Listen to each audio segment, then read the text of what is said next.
Video yathu ya lero ndikuonesani mmene tingapangire kachithunzi ka Christmas komanso New Year. Ndiye kupanga kwake nkosavuta mosara nthawi tiyambe sinapange follow tipange follow.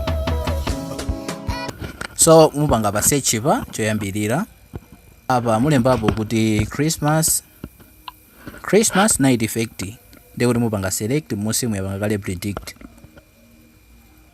kena komwe mupanga click alemba kuti Christmas night,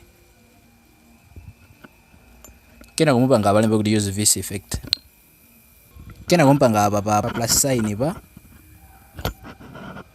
kena kumusankha picture imene muifunayo.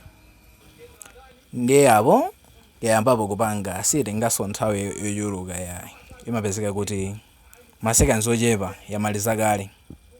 Ndiyo ndikupangabe apo, ndiyo yamaliza icho chimene chatuluka. Ndi apa yapanga video fe kuti napanga select pa 15 seconds koma nkanayika pa photo ndiye kuti kanapanga generate photo.